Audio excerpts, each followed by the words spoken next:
Welcome back to End Times Prophecy in the News.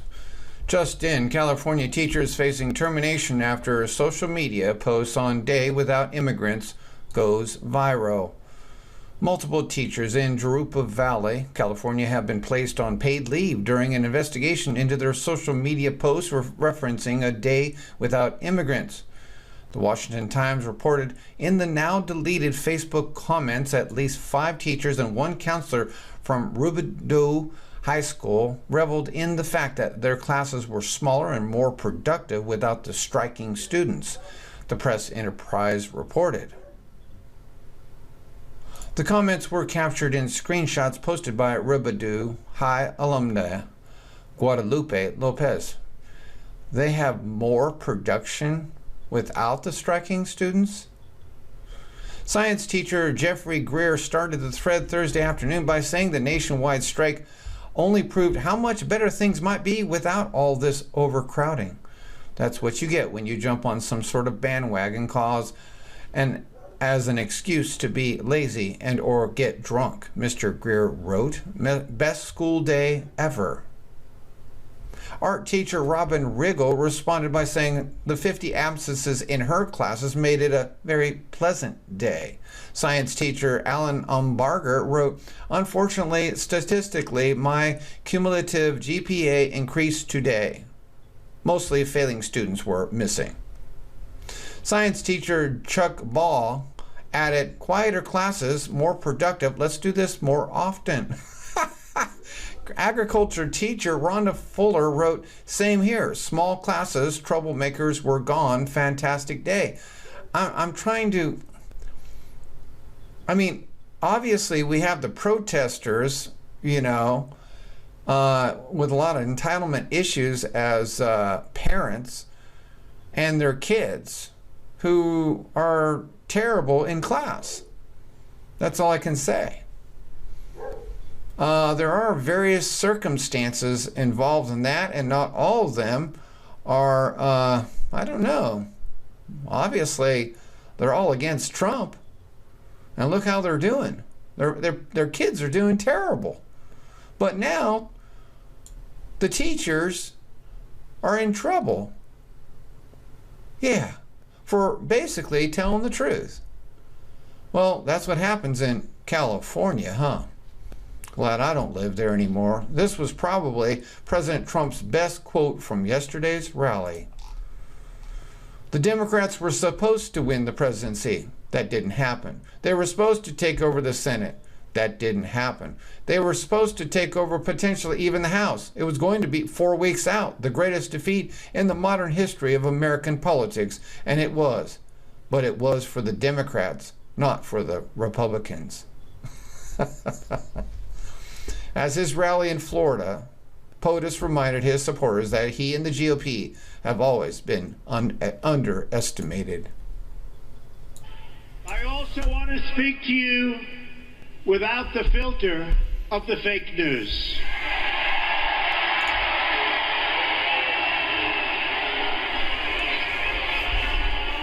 The dishonest media, which has published one false story after another, with no sources, even though they pretend they have them, they make them up in many cases.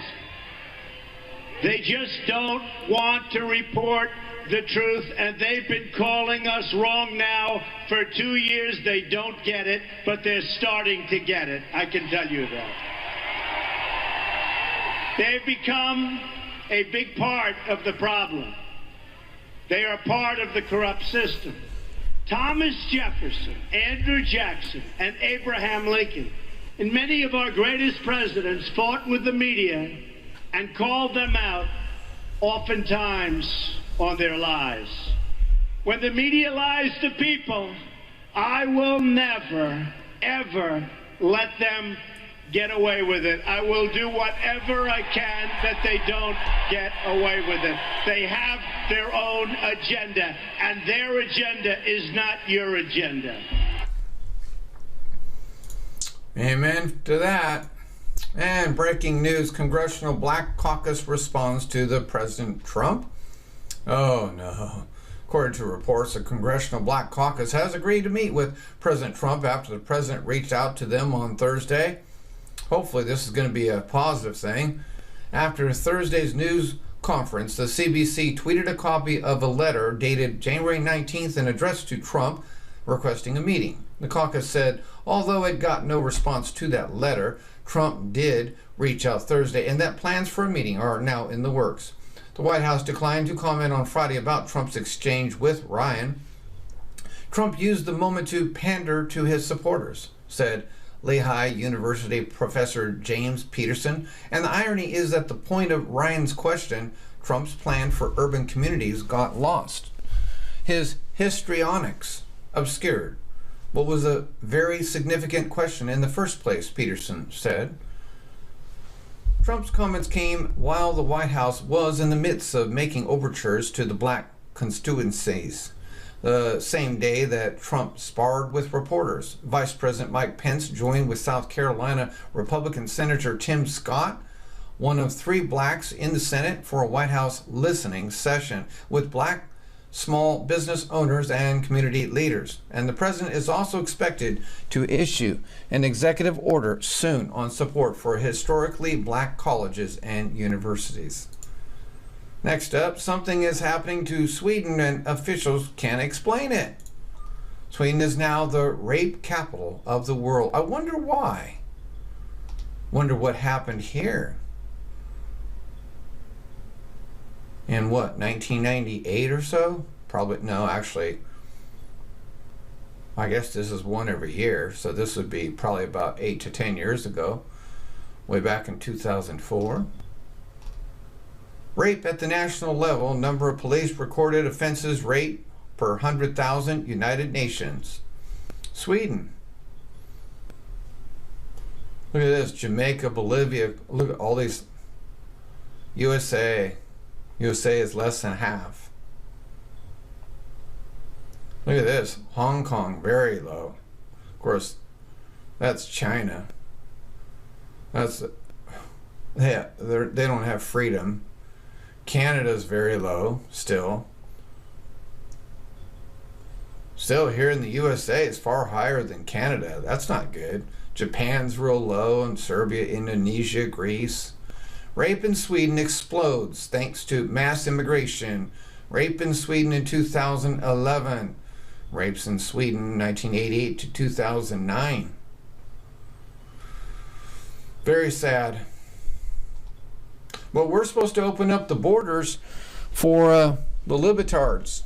That's because most of the libertards are brainwashed by Muslims and Islamic faith. Syrian migrants, very dangerous.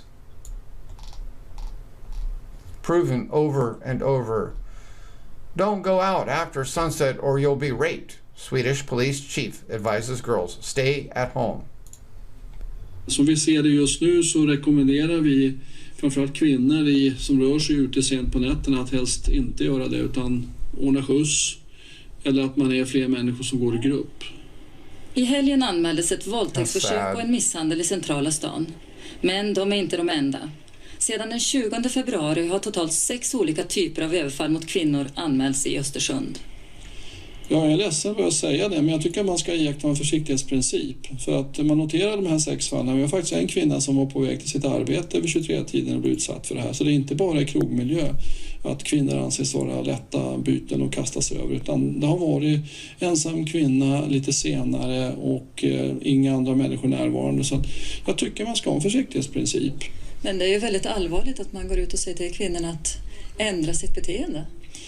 Ja, tyvärr så är det så, men vi tycker det är viktigt. Vi känner en ganska stark oro att det kan sluta med ännu värre än ett våldtäktsförsök. Och de händelser vi har haft här där kvinnor är utsatta så tycker vi att det är ett grovt våld.